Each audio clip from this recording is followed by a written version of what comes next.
The wind howled a cruel, relentless song against Maya's ears, each gust like a physical blow. Her fingers, already numb despite the worn gloves, tightened around the familiar chill of her camera. Another gig lost, another rent payment stretched thin. But the city, even in its bitter embrace, offered moments of stark, beautiful truth. She pulled her abuela's cherished red-knit scarf higher, burying her chin in its woolen warmth, a small, defiant comfort against the brutal Chicago blizzard. Her battered thermos, long empty, clinked faintly against her hip, a ghost of the warmth it once held. Under the skeletal arches of the South Loop L tracks, a sudden, sharp movement caught her eye. It was too clean, too discreet for this desolate weather. Her photographer's instinct flared, a jolt of adrenaline cutting through the encroaching cold. A sleek black car, out of place among the snowdrifts, idled. Two figures shrouded in designer coats stood near its open door. One, instantly recognizable even through the swirling flakes, was Alderman Thorne. The other, a shadowy, imposing man, passed him a thick, unmarked envelope. Thorne's hand closed around it with an almost indecent haste. Click, click, click. Maya's camera became an extension of her eye, a frantic witness. She didn't understand the full weight of the exchange, only that it was raw, undeniable, and powerful, the kind of visual that screamed truth. She snapped a rapid series, the alderman's greedy face, the shadowy man's unreadable profile, the thick white envelope. Her heart hammered, not from fear, but from the thrill of the capture. Then, a sickening stutter. The camera screen flickered, then died. Battery dead. Just like her, almost. The cold, which had been a nuisance, transformed into an enemy. It seeped into her bones, stealing her focus. The adrenaline drained, leaving behind a hollow ache. On the windswept riverwalk, the world began to tilt. Her legs felt heavy, unresponsive, like anchors, dragging her down. The snow, once a picturesque blanket, became a blinding, suffocating force. Her vision blurred, the city lights dissolving into watery halos. She stumbled, catching herself, then stumbled again, the memory card with its damning images still nestled inside her lifeless camera. A final desperate lurch. Her knees buckled, the icy pavement rushed up to meet her. The last thing she registered was the biting kiss of the snow against her cheek, the world fading to a silent white. She was too far gone to feel the alarm, too cold to care that she was alone. A sudden, impossible warmth, the scent of expensive cologne, sharp and clean, cut through the metallic tang of the blizzard. Before her eyes could fully open, before her mind could protest, she felt herself being lifted. Not gently, but with an efficient strength that left no room for argument. A dark, imposing SUV, a shadow in the swirling snow, had materialized out of nowhere. She felt a brief, distant sensation of soft leather, the rush of warm air. A man's voice, low and resonant, cut through the haze. "Come with me." It wasn't a question. It was a command. She was too cold, too weak to resist. All she knew was the sudden, overwhelming comfort of warmth, a scent that promised both danger and salvation, and the dark, unreadable face of the man who held her. He looked down at her, and for a fleeting instant, she saw a flicker in his eyes, a strange, almost knowing recognition as his gaze brushed over. The faded red-knit scarf still clutched around her neck. Then the world went black. Her eyelids fluttered open, heavy as lead. Not the familiar crack in her ceiling, not the grimy light filtering through her studio window. This was soft, diffused light, the kind that whispered of expensive curtains. A slow, creeping warmth enveloped her, a stark contrast to the bone-deep chill that had been her last memory. She was in a bed so plush it felt like sinking into a cloud, wrapped in linens that smelled faintly of lavender and something else, something rich and unfamiliar. Her clothes were gone, replaced by soft, oversized silk pajamas that swallowed her small frame. Panic, cold and sharp, cut through the hazy comfort. This wasn't her apartment. This wasn't anywhere she knew. She pushed herself up, her muscles protesting with a dull ache. Her gaze swept the opulent room, dark wood, muted tones, a quiet elegance. Her heart hammered against her ribs. Where was she? Who had brought her? Here. Her eyes snagged on the bedside table. Her camera, relief, sharp and sudden, flooded her, a gasp escaping her lips. It was there, battered but present, a tangible link to her life, her work. She reached for it, her fingers fumbling with the familiar casing. But as her thumb brushed over the memory card slot, a jolt of pure dread shot through her. It was empty. The memory card, the one holding Alderman Thorne's damning secret, was gone. Her breath hitched. No, it couldn't be. The door, heavy and silent, opened. He stood there, a dark silhouette against the softer light of the hall, taller than she remembered, broader, Roman DeAngelis. His presence was commanding, controlled, every line of his expensive suit pristine. He held a steaming mug, the scent of rich coffee suddenly filling the luxurious air, clashing with the metallic tang of fear in her mouth. "Good morning, Miss Alvarez," he said, his voice a low rumble that vibrated through the quiet room. He didn't move closer, just stood observing her. "You were near death. I brought you here. You are safe." Safe? The word felt like a lie, a gilded trap. She gripped the camera tighter, the plastic digging into her palm. "Where is it?" she rasped, her throat dry, her voice thin and reedy. "My memory card."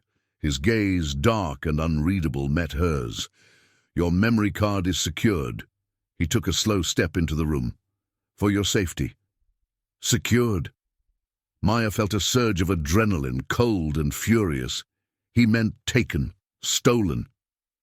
He meant control. Her independence, the fragile thing she clung to, was already under attack. "Who are you, really? Where am I? Why am I here?" She pushed herself further back against the pillows, her eyes darting to the door. Escape. It was all she could think of. He set the mug down on a polished surface, his movements deliberate, unhurried. "My name is Roman DeAngelis. This is my home. And you are here because you captured something dangerous, something that puts a target on your back." His voice was calm, utterly devoid of emotion, yet the words landed like blows. "For now, you are safer here." Safer. The word mocked her. She was a bird in a cage, no matter how luxurious. "I want my card. I want to leave." Her voice trembled, but her resolve was a steel rod in her spine. She wasn't a hostage. She wouldn't be. Roman's lips thinned, a hint of something unyielding in his eyes. "Leaving is not an immediate option, Miss Alvarez. Not until we understand the full scope of what you've stumbled into. Trust me when I say the men you photographed are not to be trifled with." He gestured vaguely around the room. "You are a guest. You will be cared for, but you will remain here." The air crackled between them, a silent battle of wills. He was immovable, a wall of disciplined power. She was weak, disoriented, but fiercely defiant. He saved her life, yes, but he had also stolen her autonomy, taken the very evidence she needed to protect herself. She stared at him, trying to read. The unreadable depths in his eyes, searching for a hint of something beyond cold calculation. But he gave nothing away, just the steady, unwavering gaze of a man who held all the cards. Maya felt a cold knot of fear and resentment tighten in her stomach. She was trapped. The heavy silence in the opulent room was shattered when Roman returned, not with a threat, but with her camera, and in his other hand a small, black memory card.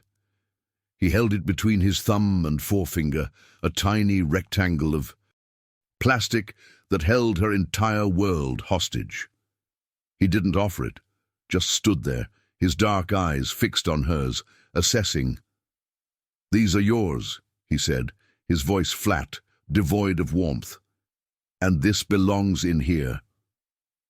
He inserted the card into her camera with a precision that unnerved her. Then, without a word, he connected the camera to a sleek, wall-mounted display. The screen flickered to life, bathing the room in a cold, blue glow. And there they were, her photographs, blown up, sharp, undeniable. Alderman Thorne, his face contorted in a greedy smile, his hand closing around the fat envelope. The shadowy figure, Roman's rival, his face obscured, but his menacing aura clear. The money, a stark white rectangle against the winter grey. Each click, each frame, a damning piece of evidence. Maya gasped, a choked sound. Seeing them like this, larger than life, broadcast in a room that felt both safe and terrifying, was a punch to the gut. The thrill of the capture was replaced by a sickening wave of dread. This wasn't just a powerful visual anymore. This was a direct line to a world she never wanted to know. Roman's voice, calm and steady, cut through her rising panic. "Alderman Thorne, a man with his fingers in every pocket of this city. And that," he gestured to the shadowy figure, "is a rival. He's trying to consolidate power, undermine my family, and Thorne is his pawn." He paused, his gaze sweeping over the images. "Your photos, Miss Alvarez, show a direct political payoff. A very public, very illegal one. They are now central to a brewing war, and you, the woman who took them, are the only leverage."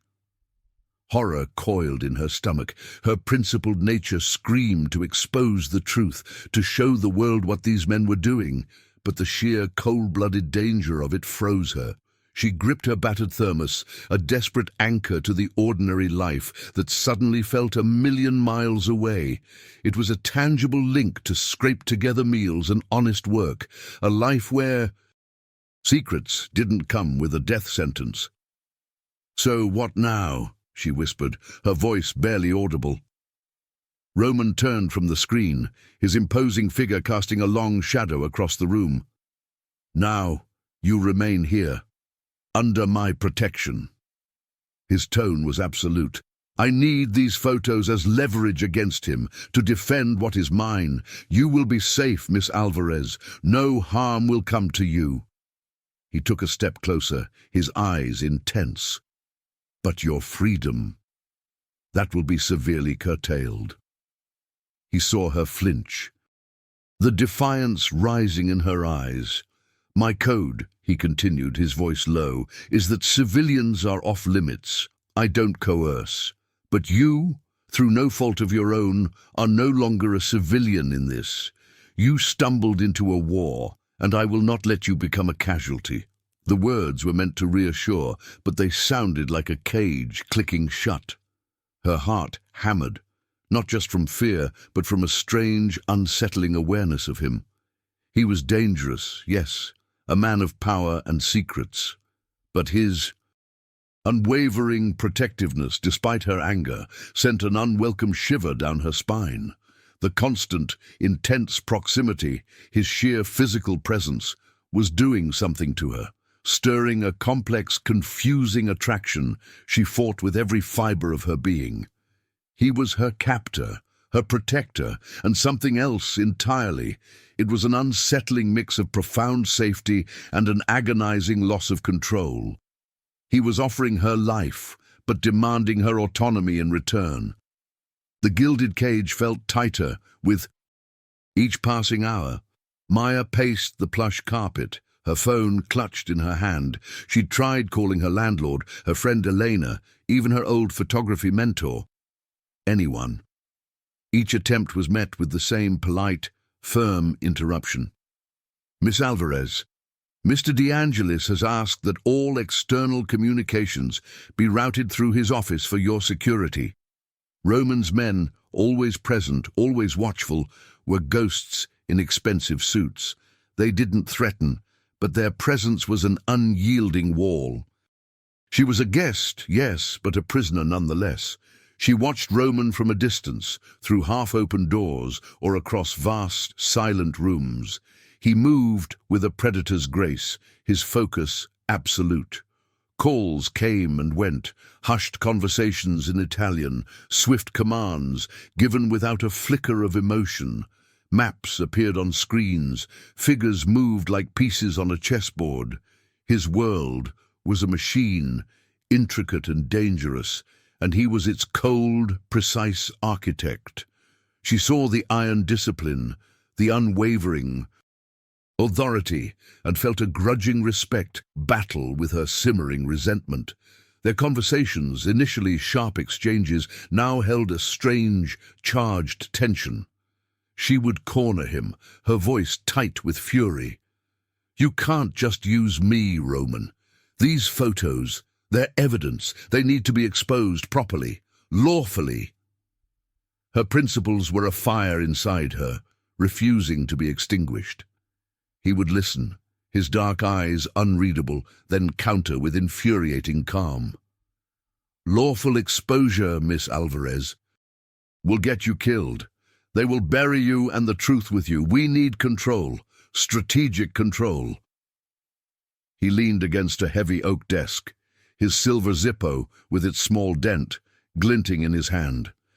"My world operates on debts paid in the open, but also on survival.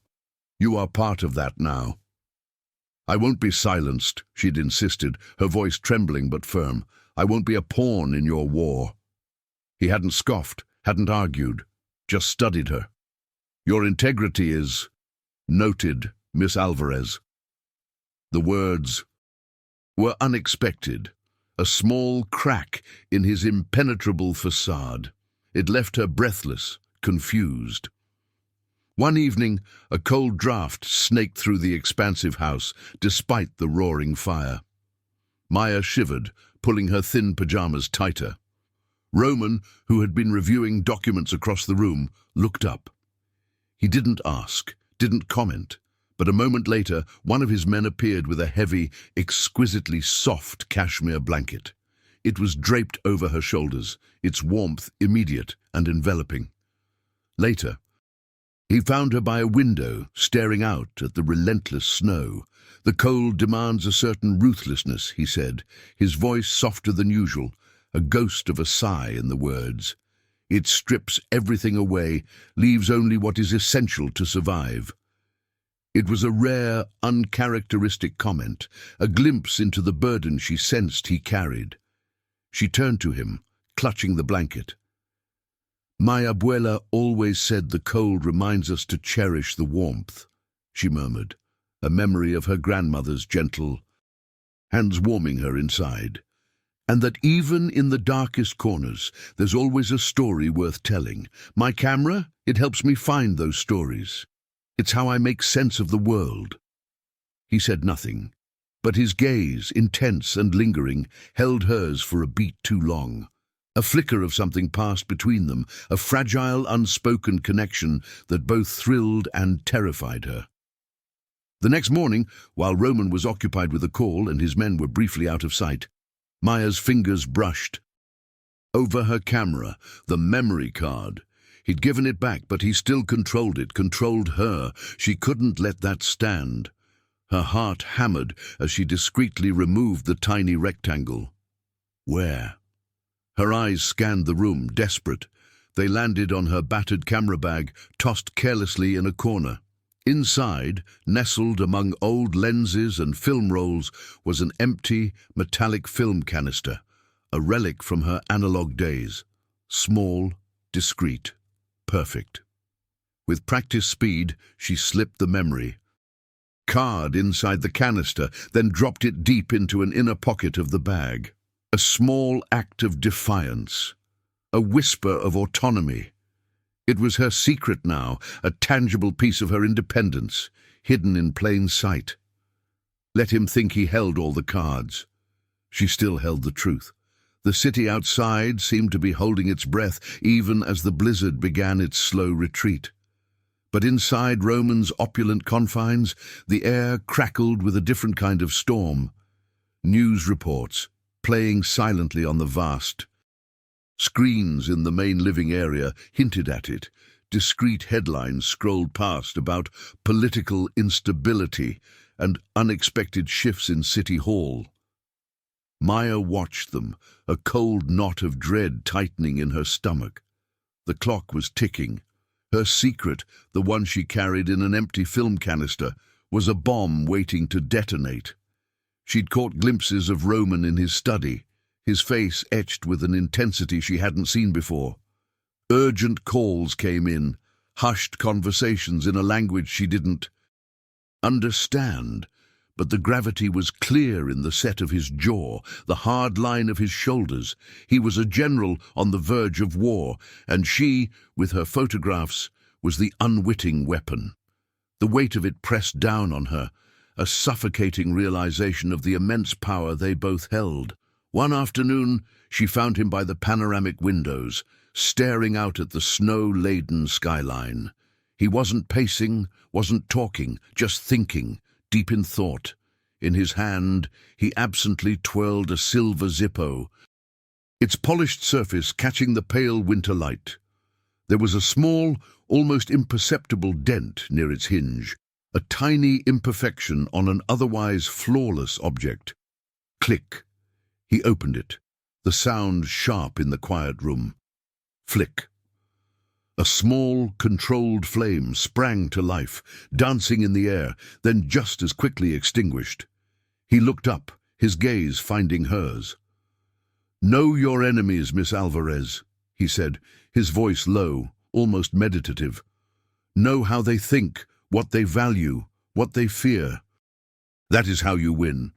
He didn't elaborate, but the message was clear. He was preparing for battle. Maya felt a fresh surge of resolve. Win. Yes, but on whose terms? She walked towards him, her steps firm, her fear overridden by a fiercer, more primal instinct to protect what was hers. "I won't be a pawn in your war, Roman," she stated, her voice trembling slightly, but imbued with a steel she hadn't known she possessed. "I won't just hand over my work for your leverage." His dark eyes narrowed, a flicker of surprise in their depths. He didn't interrupt, just waited, the Zippo now still in his hand. "If I am to cooperate," she continued, pushing past the intimidation, "if these photos are going to be used, then it will be my truth. It will come out publicly. As a photographer, as evidence, yes, but also as my art. I will not be silenced. I will not disappear into the shadows you live in." She planted her feet, a line drawn in the opulent carpet. "I will not be a hostage." The silence. Stretched, thick and heavy. Roman's expression remained unreadable, but Maya saw it just for a moment, a flash of something akin to admiration. He was unaccustomed to such defiance, especially from someone so clearly in his power. He studied her, from her fierce eyes to her determined stance, as if seeing her for the first time, not as a rescued civilian, but as a force to be reckoned with. He gave a slow, almost imperceptible nod. His lips, usually a thin, unyielding line, softened ever so, slightly. He didn't explicitly agree, didn't give her an easy win, but his demeanor shifted, a subtle acknowledgement of her demand. "Your integrity, Miss Alvarez," he finally said, his voice a low murmur, "is unusual, and perhaps exactly what we need." He recognized her unique value, not just as leverage, but as something more, something intelligent, strategic, and utterly unwavering. It was a dangerous concession, an unspoken promise. A fragile, perilous alliance began to solidify between them, bound by secrets, fear, and a terrifying, undeniable spark of something else entirely. Maya felt a shiver, not of cold, but of a complex, unsettling thrill. She was still trapped, but now perhaps she had a say in her own cage. The blizzard had lessened its chokehold on Chicago, but a biting wind still whipped through the city streets. Maya, wrapped in a borrowed, impossibly soft cashmere coat, sat rigid in the back of Roman's sleek black sedan. Two of his men, silent and watchful, occupied the front seats. This was her supervised outing, a grudging concession from Roman after she'd insisted on retrieving her most essential art supplies. Her apartment, a place that once felt like a sanctuary, now seemed impossibly distant, impossibly vulnerable. Every turn of the wheel felt like a tightening of the leash, a stark reminder of her gilded cage. Her eyes, trained to observe, darted across the urban landscape. The city was slowly reawakening, but her senses were heightened. Alert to every shadow, every movement, she watched a beat-up dark sedan, its windows tinted, fall in behind them a few blocks from her building. It was too close, too consistent, not a casual commuter. Her stomach clenched. "That car," she murmured, her voice tight, pointing subtly with her chin. "The dark one, 2 cars back. It's been with us since Michigan Avenue."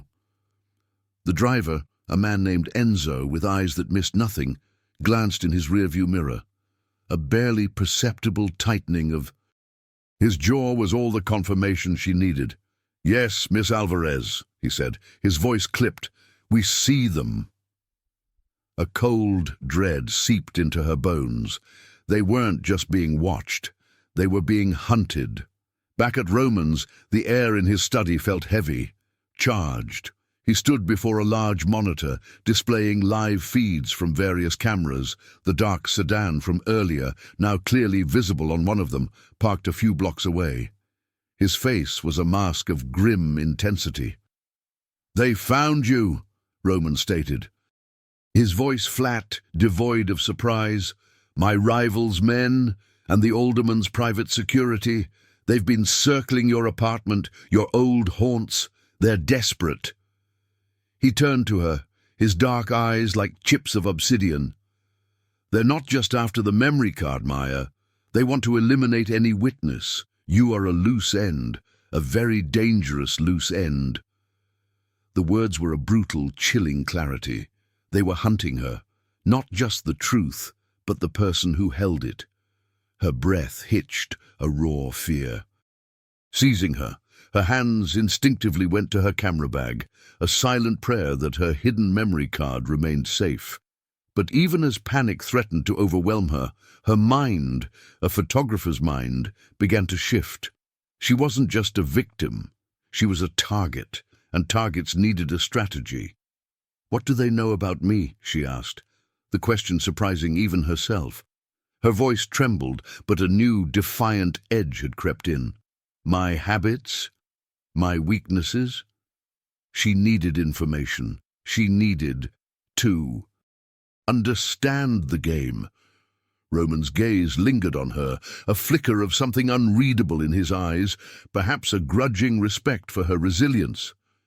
"They know you're a photographer, that you live alone, that you're principled, and that you're suddenly off the grid." He walked closer, his presence commanding. "They'll assume I have you, but they don't know where, yet." He was giving her fragments, but she needed more. "And the alderman, what's his move?" Roman paused, a muscle ticking in his jaw. "Thorne is cornered. He's already trying to implicate you, to claim you were blackmailing him, that you're a rogue element." He exhaled slowly, a rare sign of tension. "He'll stop at nothing to save his own skin. He's prepared to sacrifice you to do it." The words hit her like a physical blow. Blackmail. Rogue element. Her principles, twisted and weaponized against her. A cold rage began to simmer beneath the fear. That night, the opulent house felt less like a sanctuary and more like a fortress. Under siege, Maya lay awake, the weight of Roman's words pressing down on her. She clutched her battered camera bag, her fingers finding the small film canister, her secret. The house was quiet, too quiet, despite the constant hum of unseen security systems. Suddenly, a faint, almost imperceptible thump echoed from somewhere below, a sound swallowed quickly by the thick walls. Her head snapped up. She held her breath, straining to hear. Another sound, closer this time, a soft scuffing, then a metallic click from the floor below her room. It was not Roman's men. Their movements were always precise, deliberate. This was furtive, hesitant. Her heart hammered against her ribs, a frantic drum. An intruder. She froze, every muscle tensed, her eyes darting around the dark room. The memory card. Her mind screamed. They were here for it, for her. She pressed herself against the headboard, pulling the blanket tight, her hand gripping the film canister in her bag like a lifeline. Seconds. You crawled by, each one an eternity, a whisper of a sound, a door creaking, then silence again. A flurry of low, urgent voices erupted from the hall, followed by a sudden, sharp command in Italian. Footsteps thundered, heavy and purposeful. Roman's men. They had found someone. Relief, sharp and dizzying, washed over her, followed by a fresh wave of terror. The danger had been so close, too close. She was breathing heavily, her body trembling. The gilded cage had almost been breached. Her hidden secret, her small act of defiance, had nearly been exposed. She lay there listening to the receding sounds of a struggle. The film canister still clutched in her hand, a stark reminder of how thin the line between safety and discovery truly was. The news came in fragments, hushed and urgent, carried on the crisp winter air within Roman's fortress. Maya heard it in the low murmur of voices from his study, in the sudden intensity that gripped his men. Roman himself became a walking storm cloud, his usual controlled demeanor replaced by a taut anxiety that tightened his jaw and shadowed his eyes. He didn't pace, but the stillness he held was more dangerous, like a coiled spring. Maya felt the shift. She watched him, an unwilling observer in his dangerous world. He was receiving intelligence, she knew, bad intelligence. It was about her. She saw him on a call, his voice a low growl into the phone, the word photographer clear in the stream of Italian, freelance photographer. Her breath caught. They were closing in. His rival wasn't just after the photos, he was after her. A profound, uncharacteristic tension settled in Roman's shoulders, visible even through the expensive fabric of his suits. He'd often stand by the vast windows, staring out at the snow-dusted city, a silver Zippo clicking open and shut in his hand. But now there was a desperate edge to his contemplation. She caught him, more than once, his gaze lingering on her red-knit scarf, still wrapped around her neck. It was a deep, contemplative look, almost wistful, completely out of character for the unreadable man. He saw something in the faded wool, something she couldn't fathom, and she filed the detail away, a missing piece in the puzzle of Roman de Angelis. She sensed a deeper, personal connection, a hidden layer to his stoic facade, and it gnawed at her. He finally called her to his study, the air thick with unspoken threats. The large screen behind him displayed not her photos, but surveillance. Images of various freelance photography studios, a map highlighting areas she used to frequent. His rival was systematically sweeping the city, searching for any lead. "They're not just after the memory card anymore, Maya," Roman said, his voice grave, the cold clarity of his words sending a chill down her spine that had nothing to do with the weather. He used her name, a rare occurrence, and the intimacy of it jolted her. "They want to eliminate the witness. You." Her heart hammered against her. Ribs. Eliminate. The word was a hammer blow. It wasn't about leverage now. It was about survival. "The alderman," he continued, his eyes locked on hers. "Thorne. He's backed into a corner. He's prepared to implicate you, to claim you were blackmailing him, that you're a rogue element trying to extort him. He'll sacrifice you to save himself." Maya felt a surge of cold fury. Her integrity, her entire being twisted into a lie. They would paint her as a villain, not a truth-teller. The sheer Injustice of it burned. Roman turned from the screen, walking to a small bar cart, pouring himself a measure of amber liquid. He didn't offer her one. He rarely drank, she noticed. He took a slow sip, his gaze still on her, almost hesitant. "There was a time," he began, his voice surprisingly soft, a whisper against the hum of the house, "when I was younger, less in control. I made mistakes, found myself in a situation I couldn't get out of."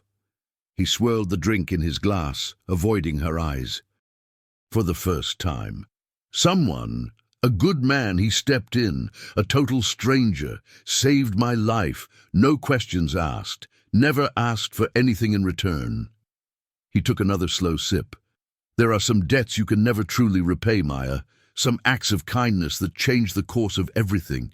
He looked up then, his dark eyes intense, a flicker of something raw and vulnerable passing through them before he shuttered it away.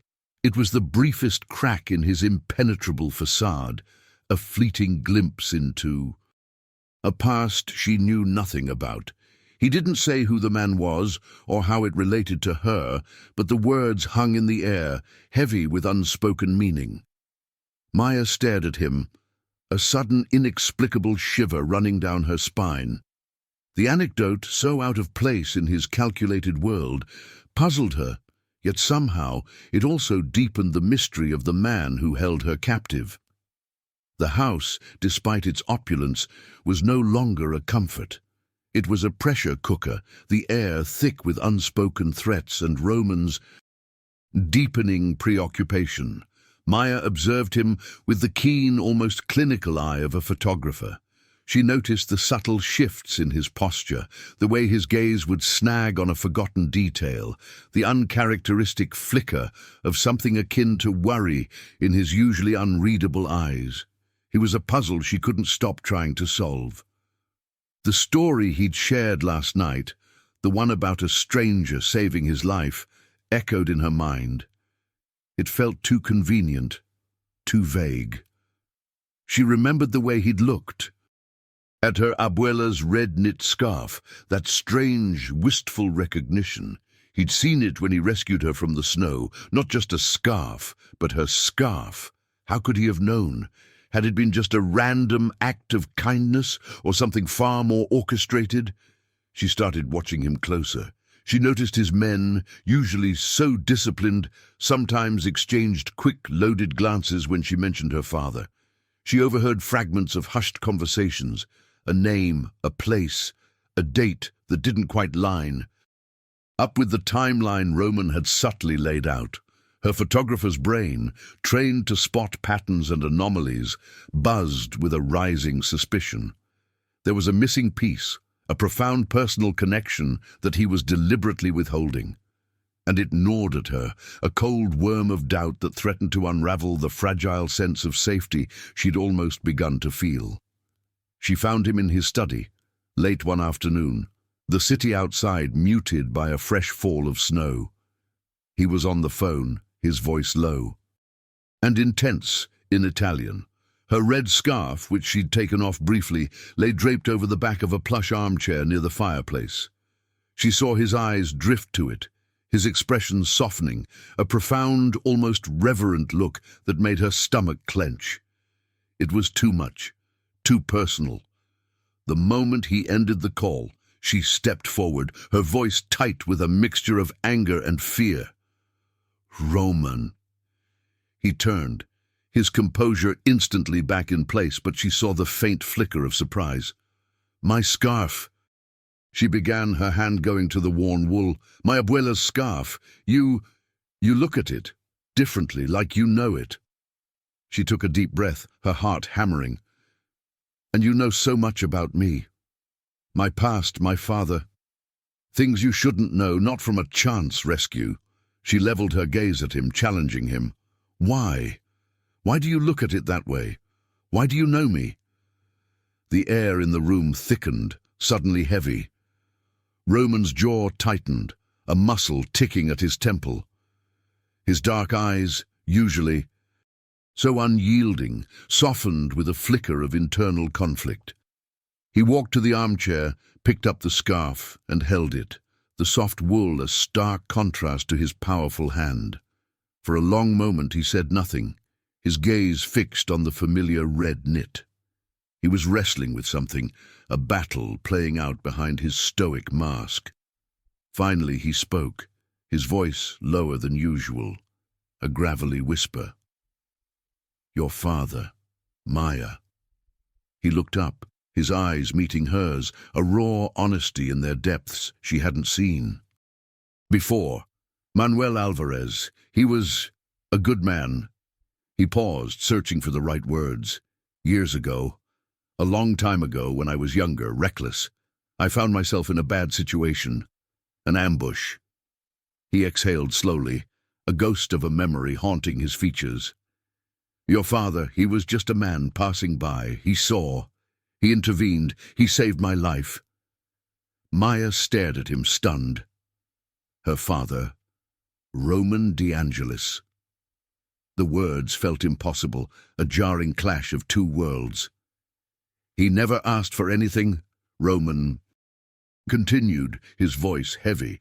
"Just walked away, but I swore a debt, a blood debt." His gaze returned to the scarf. "When I saw you in the snow that night, with this scarf, I recognized it. I remembered him. I couldn't let his daughter die, not after what he did for me." He met her eyes again, his own filled with a complex mix of regret and grim determination. "Yes, Maya, I orchestrated your rescue. It wasn't chance. It was a debt repaid." The world spun. Her rescue, orchestrated, not chance. The words hit her like a betrayal, sharp and icy. Her autonomy, the very thing she fought so hard to protect, had been erased before she even knew what was happening. Her life, her very survival, was part of his intricate, dangerous game. You manipulated me," she whispered, her voice trembling with a fierce, wounded anger. "You used me. All this talk of protection, of saving me, it was just to settle a debt, to control me." She felt a surge of hot tears, quickly blinked away. She wouldn't cry in front of him. "I demand the full story, Roman, everything. No more lies, no more partial truths." He flinched, the accusation hitting its mark. His gaze dropped, his powerful shoulders slumping almost imperceptibly. He looked genuinely conflicted, a man caught between two codes. "My code demands repayment," he said, his voice strained. "But it also forbids coercion of civilians." He gestured around the luxurious room, a cage of gold. This was my imperfect way, to protect you, and pay him back, without drawing you deeper than necessary." He looked up, his eyes pleading, an emotion she'd never seen from him. "I needed your trust, Maya. I still do. But I fear I have broken it." He was a man who had orchestrated her entire existence for the past few days, who held her captive, who now admitted to a profound, secret connection to her past. And he was afraid that his carefully constructed protection, his entire world, might now crumble without her genuine trust. Maya stood there, a maelstrom of anger, fear, and a strange, unsettling understanding swirling within her. The truth was out, but it had only made everything more complicated, more dangerous, and irrevocably personal. Maya's anger still burned, a furious ember in her chest, but beneath it a strange, undeniable shift was happening. Roman, the man who had manipulated her, who held her captive, was now looking at her differently. The hard edge in his eyes softened, replaced by a calculating respect.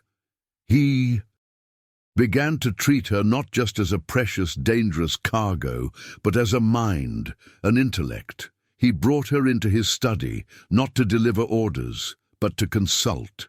Maps of the city spread across his desk, intricate webs of power and influence. He spoke of Thorne's political weaknesses, his rival's network, the delicate balance of the underworld. Maya, though still wary, found herself listening, her photographer's eye for detail translating into a strategic mind. She saw angles he didn't, vulnerabilities he hadn't considered. He wasn't just protecting her, he was acknowledging her. The idea hit her like a lightning bolt, brilliant and terrifying. She wouldn't just expose the truth, she would broadcast it. She would turn the evidence into an undeniable public spectacle. She walked into his study, her heart pounding with a mix of defiance and exhilaration. Roman looked up, a question in his dark eyes. "I have a plan," she said, her voice steady despite the tremor in her hands. A way to expose them all. Thorn, your rival, everyone." He leaned back, an eyebrow raising slightly. "And what is your plan, Miss Alvarez?" "We don't just leak the photos," she declared, walking to his large screen, tapping a finger on a deserted area of a city map. "We turn them into an exhibit at the old train depot gallery. It's perfect, raw, industrial. My photos projected huge onto the brick walls, a public art show." She looked at him, her eyes blazing with conviction. "And while it's happening, we live-stream the entire thing to every news outlet, every social media platform. Undeniable, unstoppable, art as witness, Roman. My truth on my terms." Roman's expression remained unreadable, but Maya saw the flicker of his internal conflict. His world was shadows and whispers. Her plan was a spotlight, a megaphone. It exposed everything, including him. He rose, walking to the window, his back to her. The silence stretched, heavy with his deliberation. "It's audacious," he finally said, the word edged with a reluctant admiration. "It exposes far more than I would prefer." "It makes the truth undeniable," Maya countered, refusing to back down. "It makes me an artist, not just a victim or a pawn. My integrity, Roman, that's my leverage." He turned, his gaze sharp, assessing. He saw the genius in it, she knew. Her agency, her art, would lend an authenticity to the truth that no hidden leak ever could. It would be her story, her lens, her voice. It diffused the direct accusations against him, shifting the narrative to her righteous exposure. A subtle smile, rare and fleeting, touched his lips. "The train depot gallery," he murmured, almost to himself. "Yes, it could work." He walked back to his desk, picking up his silver Zippo, turning it in his fingers. "I will facilitate it. Resources, equipment, a team to prepare the space, and my men will control the perimeter. No one gets in or out without my say-so." His eyes locked with hers. "That part, Maya, is non-negotiable." Maya felt a surge of triumph, but the sting of his earlier manipulation still lingered. She wasn't just accepting terms anymore. She was setting them. "Agreed," she said, her voice firm. "But if we are truly partners in this, Roman, then there are no more secrets, no more partial truths. I need full transparency. Your intelligence, your plans, every risk, every contingency. I need to understand everything. I need to know you are genuinely committed to my vision of exposing the truth, not just your own version of debt paid." He studied her, a long, assessing look. He knew she was pushing him, testing the boundaries of this fragile, dangerous alliance. He saw the demand for true partnership, not just reluctant cooperation. The line between them, once so clear, was blurring, shifting into something far more complex. He didn't hesitate. "Understood, Maya," he said, his voice low and steady. "No more shadows, only the truth." He extended a hand, not for a handshake, but an open gesture of alliance. "Welcome to the war." She looked at his hand, then into his eyes. There was still so much unsaid, so much unresolved between them. But in that moment, for the first time since she'd woken up in his gilded cage, she felt a sliver of genuine power, a thrilling sense of agency. She didn't take his hand, not yet. But she met his gaze, a silent acknowledgement passing between them. The alliance, born of necessity and betrayal, was now forged in a dangerous, undeniable, shared purpose. The "no more shadows" promise Roman had made still rang in the air, but Maya didn't trust it. Not fully. Not after he'd admitted his entire rescue was an elaborate, calculated deception. Her anger, a cold, steady flame, refused to be extinguished by his vague concession. He talked about his code, about civilians being off-limits. But what was she if not a civilian he had coerced, manipulated, and held captive? The hypocrisy burned. She found him in his study, the city lights a distant blur beyond the reinforced glass. He was reviewing plans for the train depot, a map of the gallery space spread out on a glowing tablet. He looked up, his dark eyes meeting hers, a flicker of something unreadable passing between them. "You said civilians were off-limits," she began, her voice low and tight, her hands clenched at her sides. "You said no coercion. But you recognized my scarf, you orchestrated my rescue, you brought me here, you took my card, and you kept me here against my will. How is any of that not coercion, Roman? How is any of that respecting your code?" He didn't flinch, he just watched her, his expression grim.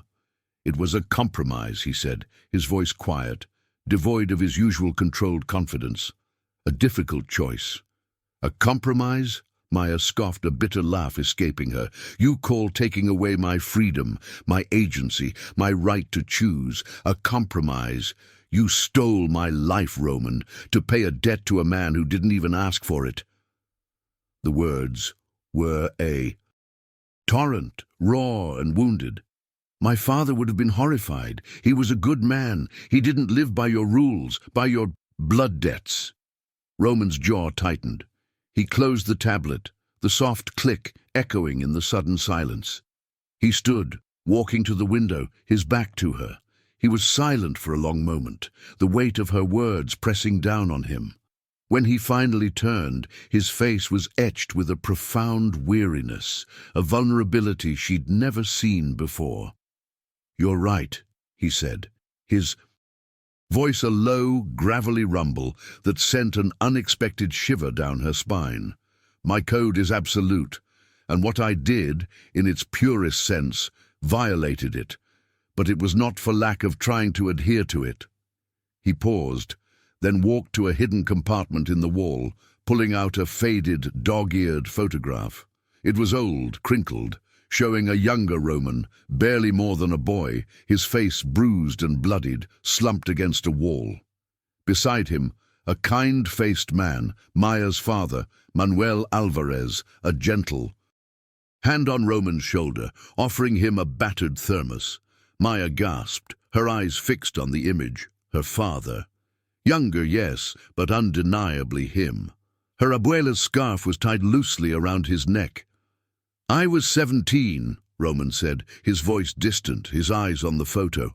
"A fool, caught in an ambush I couldn't escape, bleeding out in an alley. Your father, he came across me. He didn't know who I was, didn't care.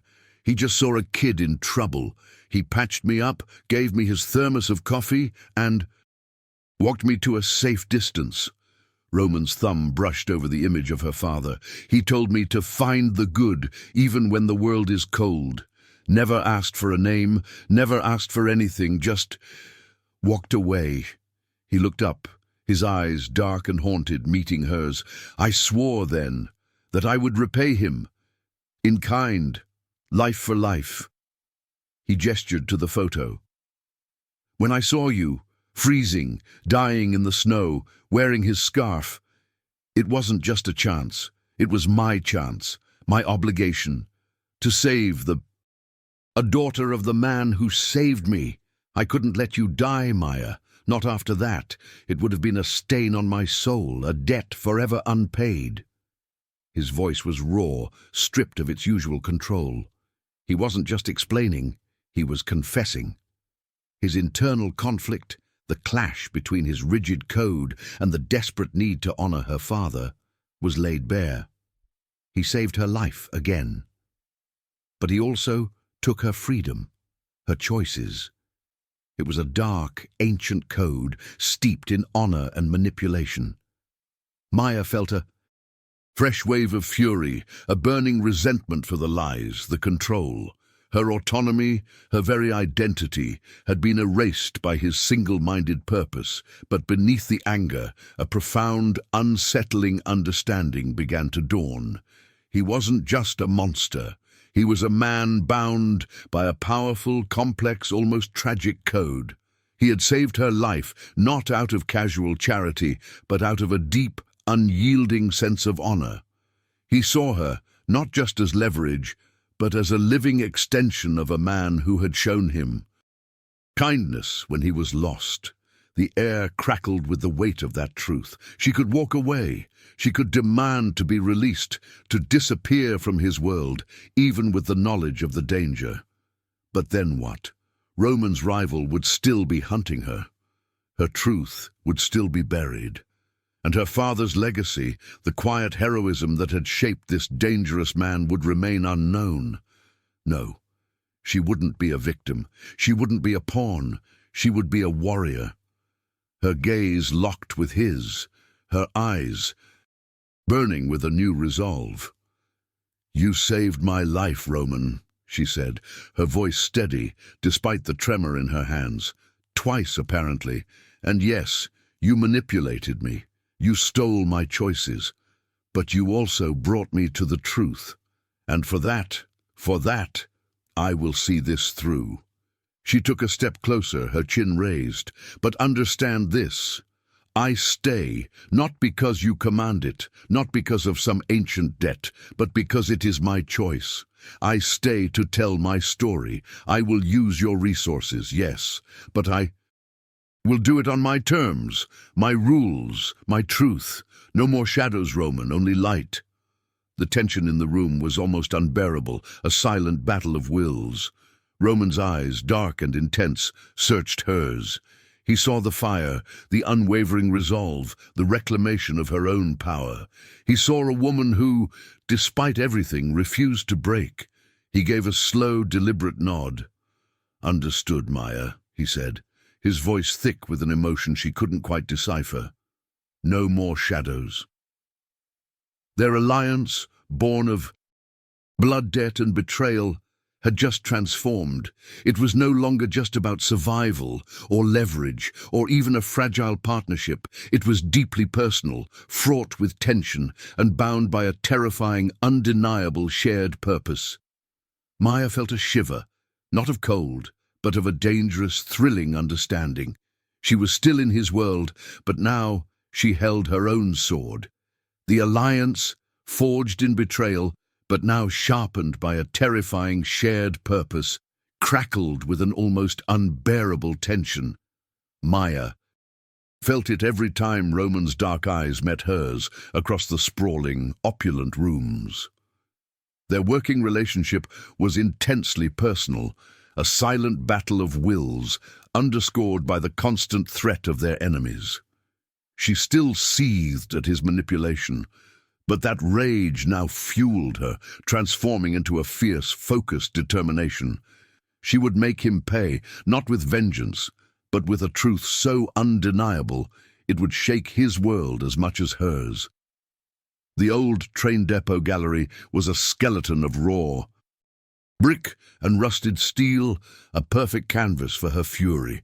Maya moved through it like a ghost, her camera bag slung over her shoulder, her mind already painting images onto the vast, scarred walls. Roman's men, a quiet, efficient army, worked around her. They installed industrial-grade projectors, their beams cutting through the gloom. High-speed network cables snaked across the concrete floor, leading to discreetly placed servers that would ensure her live stream reached every corner of the globe. Every exit was reinforced, every shadow accounted for. It was Roman's world of meticulous security, wrapped around her vision of radical transparency. She meticulously selected the photographs, each one a hammer blow of evidence. Thorne's greedy smile, the rival's shadowy form, the thick envelope. She didn't just want to show them, she wanted them to scream. She envisioned the images, larger than life, overwhelming the space, forcing everyone who saw them to confront the ugly truth. This wasn't just art, it was a weapon. Their next move was a delicate dance of deception. Roman's intelligence network, vast and invisible, began to hum. Maya, with Roman at her side, crafted the bait. A subtle leak, a whisper strategically placed in the city's art circles. An anonymous, independent photographer, known for gritty urban landscapes, was preparing a provocative new exhibit. It would explore urban shadows, hinting at the unseen underbelly of power. No mention of Thorn, no mention of Romans. Rival, just enough intrigue to pique their curiosity, enough ambiguity to lull them into a false sense of security. Roman watched her, a slow, almost predatory smile touching his lips. "They will be drawn to it," he murmured, his voice a low promise. "Like moths to your flame." Maya spent hours in a makeshift studio Roman had set up, preparing her arsenal.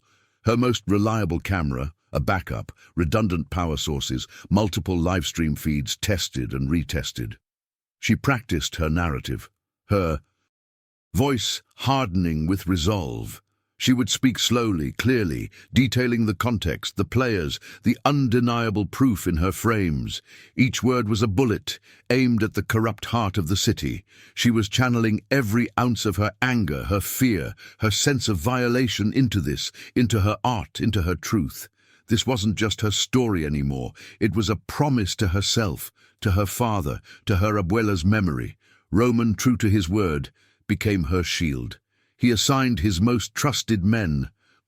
To her, a silent detail that shadowed her every move, even within the fortress. He personally oversaw every security detail at the depot, his presence a constant, unyielding wall of protection. One evening, as the final preparations were underway, he approached her, a small, sleek burner phone in his hand. "This is for you," he said, his voice low, direct. "Direct line to me. Only me. If you need anything, if anything goes wrong, you call." He didn't offer it as a gift, but as a tool, a tether. In the coming storm, Maya looked at the phone, then at Roman. It was a tangible symbol of their now direct, if still incredibly complicated, trust. Her autonomy was still fiercely guarded, but she acknowledged the necessity of his protection. He was a cage, yes, but for now, he was also the strongest one she had. She took the phone, her fingers brushing his. A jolt, electric and unsettling, passed between them. The trap was set. Now, they waited. The old train depot gallery, now cleaned and prepped, stood stark and powerful in the thawing urban landscape. Cold still clung to the brick, a memory of the blizzard. But Maya felt a different kind of chill crawling up her spine. She walked the vast space alone, her footsteps echoing, a final walkthrough before the world descended. Projectors, silent and dark, aimed their dormant beams at the walls where, soon, the damning images would explode into light. She visualized it all, Thorn's greedy face, the rival's shadowy form, the thick envelopes magnified, undeniable, screaming the truth. Her truth.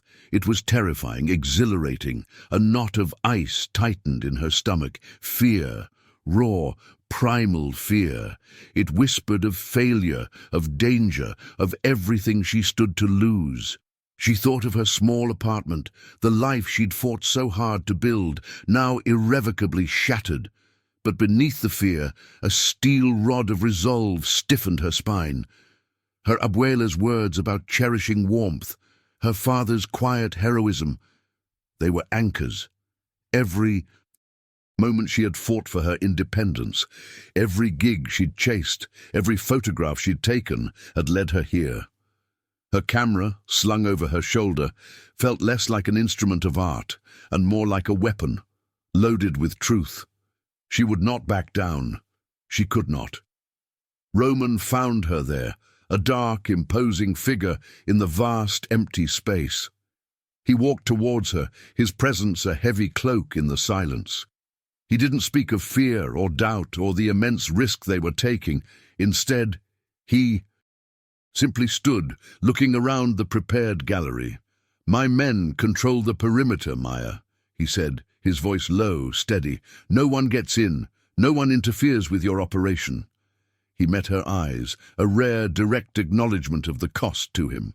"This is your show, entirely yours to command." He was honoring his debt, not just to her father, but to her fierce, unyielding need for autonomy.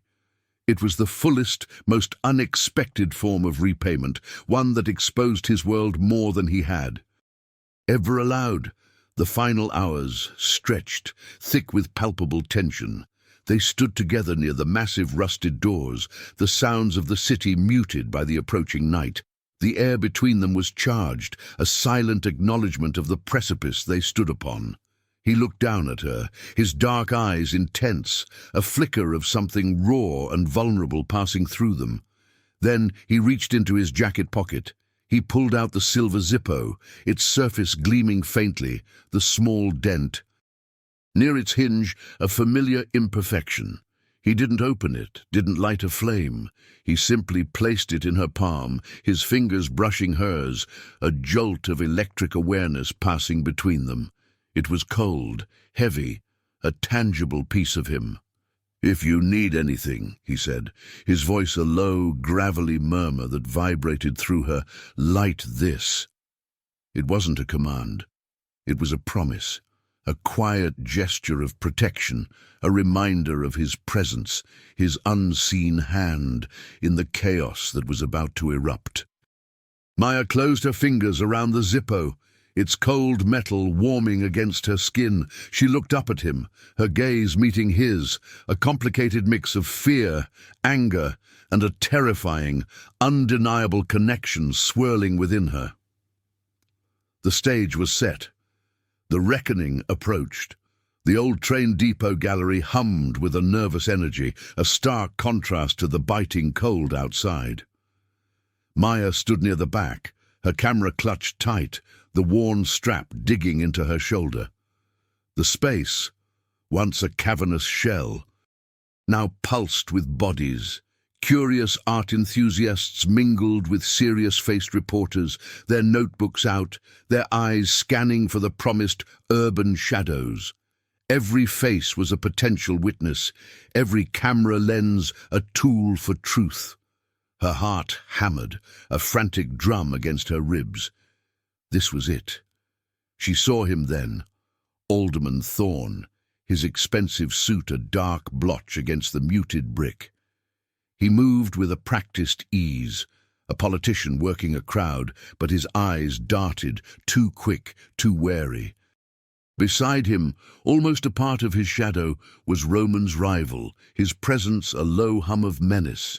They were here, drawn by the bait, oblivious to the trap about to snap shut.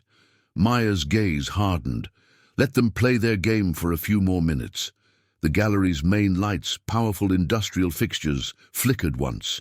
A nervous murmur rippled through the crowd. Then, with an abrupt, decisive snap, they died. The vast space plunged into near darkness, a collective gasp echoing through the sudden void. Disoriented whispers, a few frustrated sighs. Maya, however, stood perfectly still, a calm eye in the storm. This was precisely the moment. Her fingers, steady despite the adrenaline surging through her veins, moved to her camera. A silent click. Her preset projectors, hidden high above, whirred to life. Beams of pure white light sliced through the gloom, then exploded onto the immense brick walls. There they were. Her photographs. Blown up, raw, undeniable. Alderman Thorne's face, contorted in a greedy, unguarded smile, filling an entire wall. His hand, thick and grasping, closing around the fat, unmarked envelope. Then, on an adjacent wall, the shadowy figure of Roman's rival, his face obscured by the angle but his menacing aura clear, passing the bribe. The thick stack of bills, stark white against the winter grey, magnified for all to see. Each click, each frame, a damning, undeniable piece of evidence. A collective intake of breath swept through the crowd, followed by an immediate, Stunned silence, then chaos. "What is this?" Thorne's voice, usually smooth and controlled, was a raw bellow. He surged forward, his face contorted in a mask of panic, trying desperately to physically block the projections, as if his hands could stop light.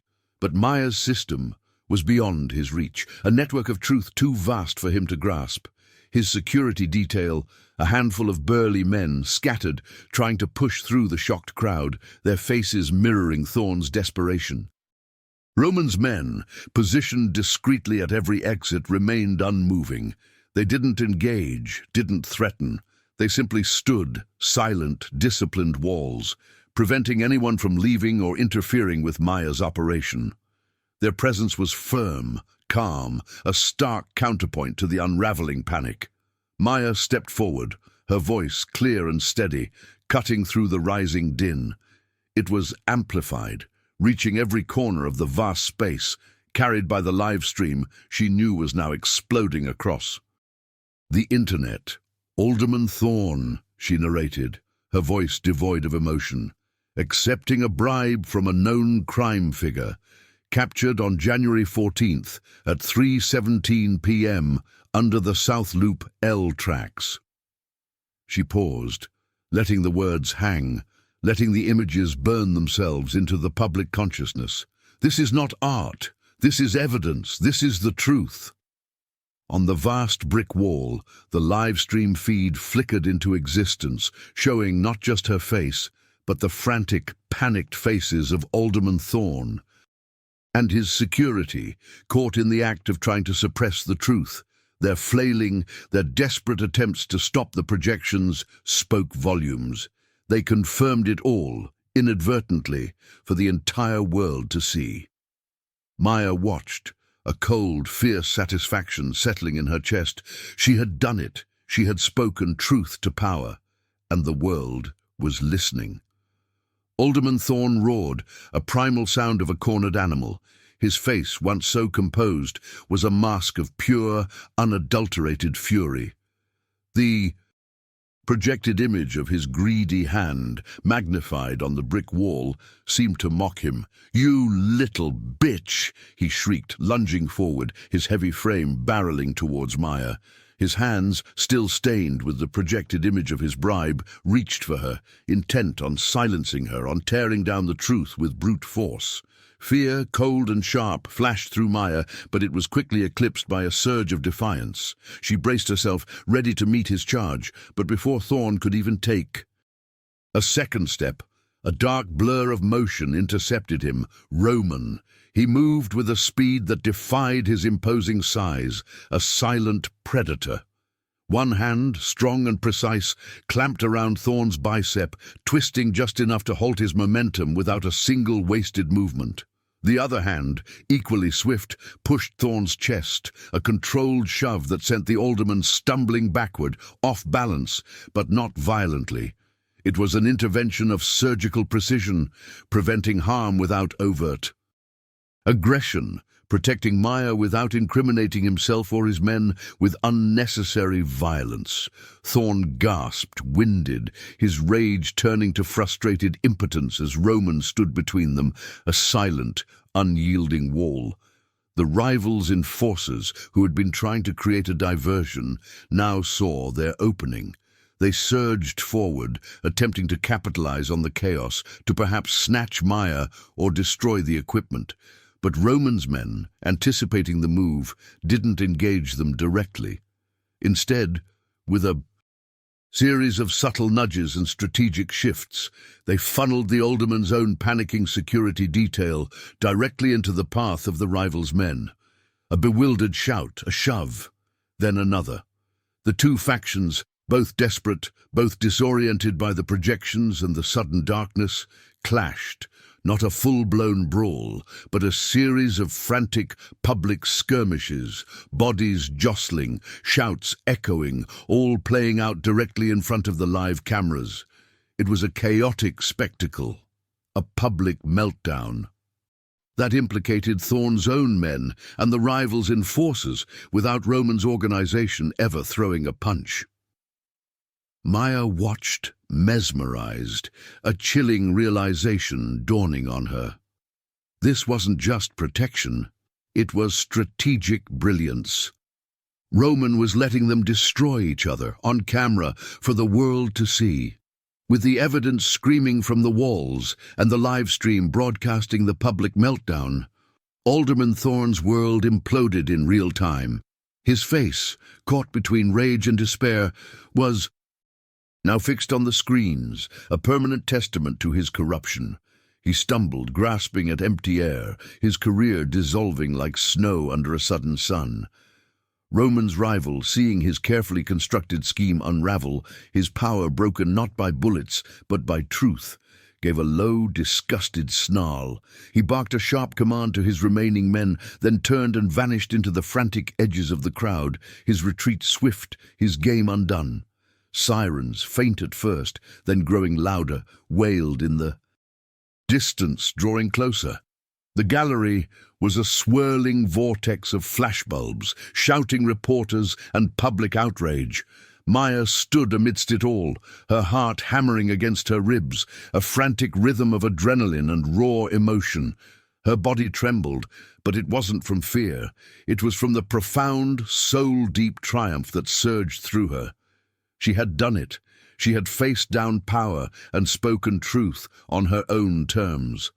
The images still burned on the walls, a testament to her courage, her art, her voice. She had not been silenced. She was free. The days that followed the blackout gallery were a blur of flashing lights and shouted questions. Alderman Thorne, his name now synonymous with corruption, resigned in disgrace, his political career a smoking ruin. Roman's rival, exposed and humiliated, faced a storm of investigations, his illicit operations severely curtailed.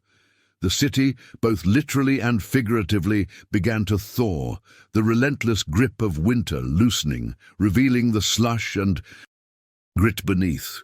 Maya, the quiet freelance photographer, was no longer quiet. She was hailed as a hero, her name on every headline, her photographs iconic symbols of civic courage. A profound sense of triumph settled deep in her bones, a fierce satisfaction she hadn't dared to dream of. But amidst the clamour, the most difficult conversation loomed. It happened in Roman's study, the grand room now feeling less like a cage and more like a neutral ground.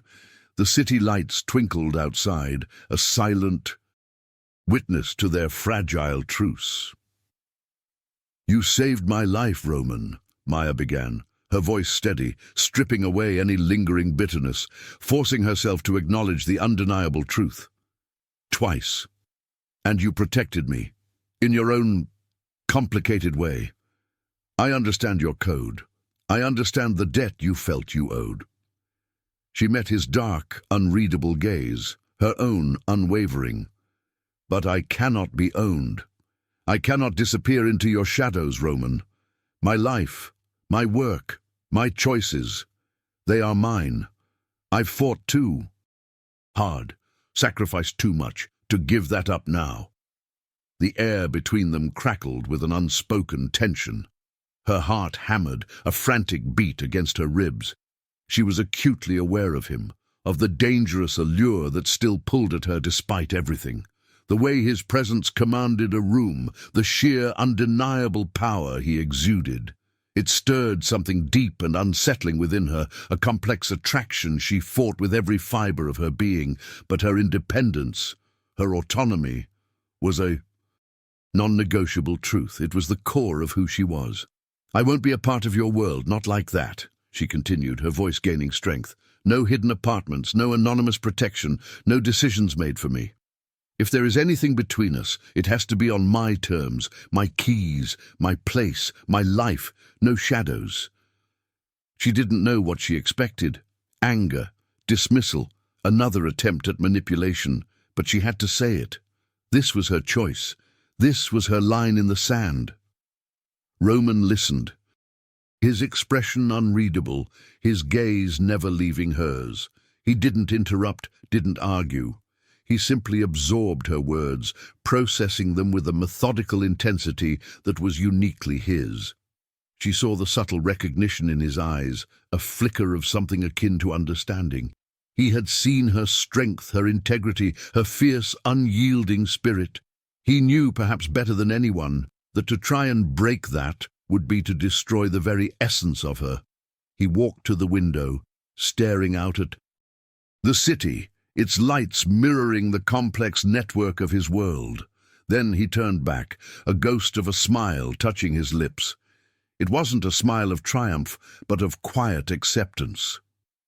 "Your autonomy, Maya," he said, his voice a low rumble, "is your greatest strength. I have seen that. To deny you that would be to deny who you are." He paused, then took a step towards her, not threateningly, but with a deliberate, almost cautious grace. "The old train depot gallery. It will need a permanent tenant. A secure space for your work, for your art." He met her eyes, a silent offer in his gaze. "A space that is yours, entirely, no strings, just support." Maya stared at him, stunned. Not control, not a gilded cage, but a studio, her own space, a place to create, to tell stories, to truly be free, backed by his resources, but without his ownership. It was an unprecedented concession, a testament to his understanding of her. He was accepting her terms, embracing her choice, in the most unexpected and powerful way. He was not just repaying a debt, he was acknowledging her as an equal. The terrifying, undeniable spark between them flared, no longer just a source of conflict, but a foundation for something new, something dangerously real. Months later, Chicago shimmered under a spring sun, a vibrant, living city shedding the last remnants of winter's brutal grip. The air, once thick with snow and menace, now carried the scent of rain-washed pavement and budding green. Maya felt the thaw. Deep in her bones, a lightness she hadn't known was possible. Alderman Thorne was a disgraced memory, Roman's rival a ghost of his former power.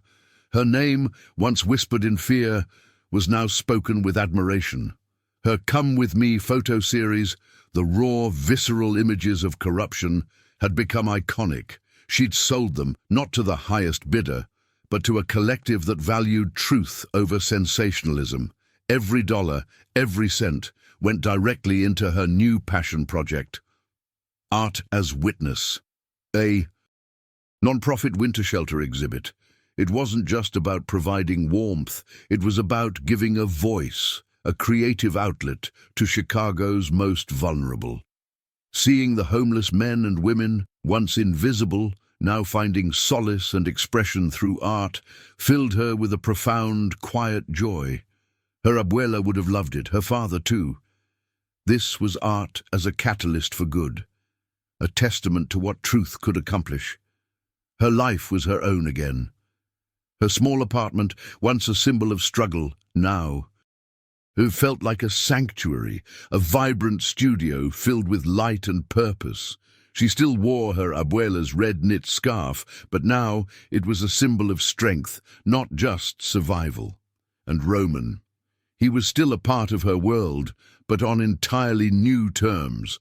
Their connection, forged in fire and betrayal, had settled into something unique, complex, and fiercely independent. They had found their careful distance with dates. He didn't live in her shadows. He didn't dictate her choices.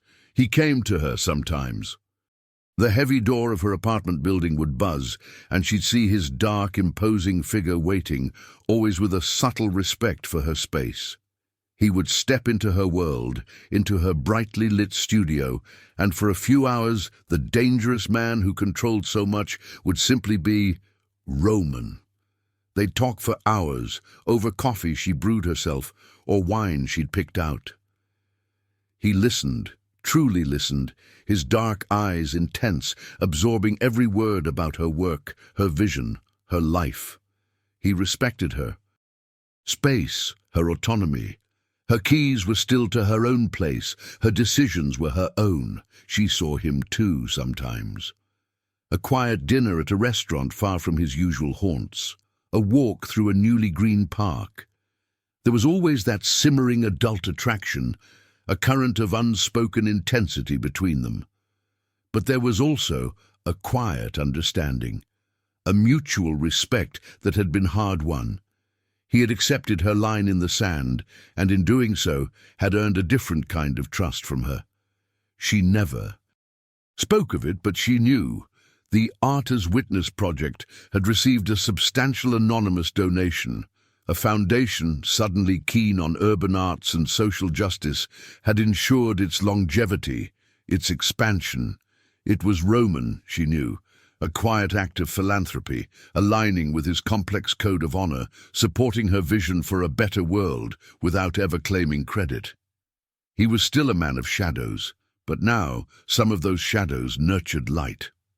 One crisp, bright afternoon, Maya stood on her studio balcony, the city stretching out before her.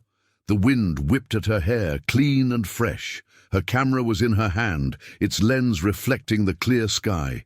She was free, truly free, empowered, choosing her own path, her own stories. Roman was a presence in her life, a powerful, dangerous man who respected her agency, walking beside her, not dictating her steps. The Thor was complete, hopeful, authentic, and entirely her own.